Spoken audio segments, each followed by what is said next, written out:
Shalom. We're continuing our series on prayer, which is a summary of the classes that I'm teaching here in Tel Aviv. What language do we pray in? According to Jewish law, halakha, you can pray in any language that you understand. The preferred language, however, of prayer is Hebrew.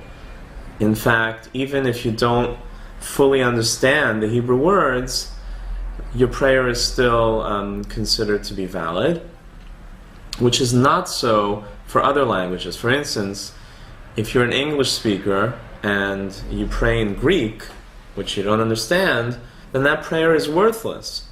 It's just words, you don't understand the meaning. However, if you don't fully understand Hebrew and you pray in Hebrew, then your prayer is considered to be valid in Jewish law.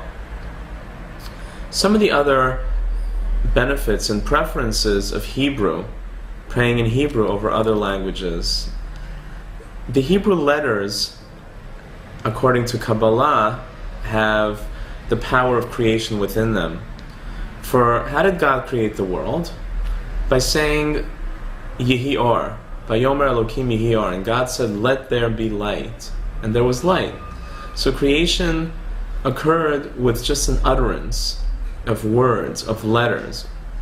These letters are taught to have been the Hebrew letters. So within those Hebrew letters, there is the power of creation. And each letter represents a different power, a different energy. And when those letters are combined, they create a very powerful form of creative energy. The rabbis who put together the prayers, as we'll speak about a little bit later,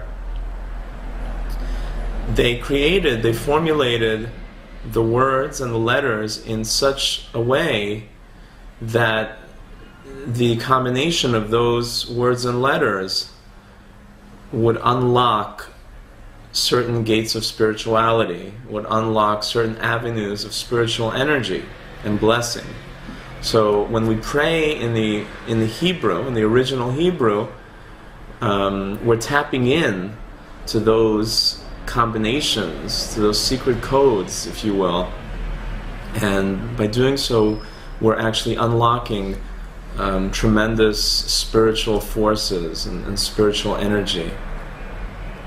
When we pray in Hebrew, we join together with the rest of the Jewish nation. Now, I don't mean that only on a nationalistic level.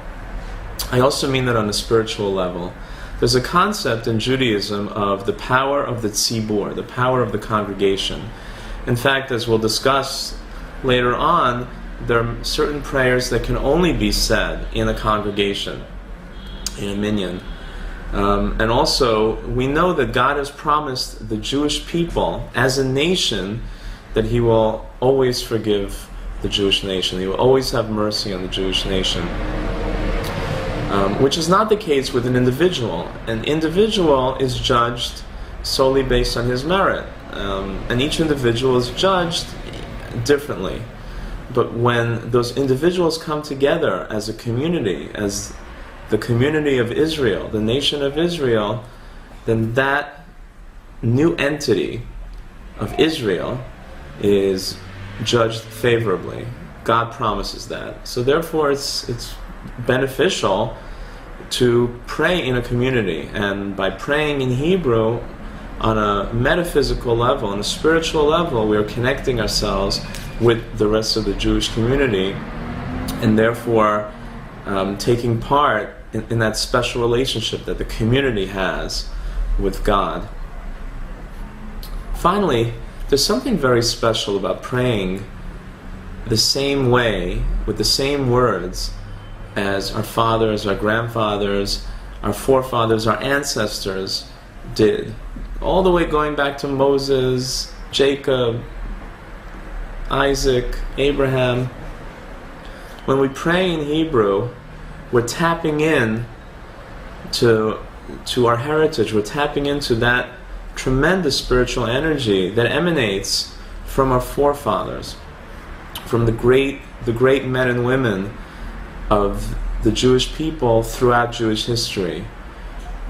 We are becoming a link in that unbroken chain of tradition, that unbroken chain of blessing and spirituality. By praying in Hebrew, we're gaining all those benefits that we just mentioned.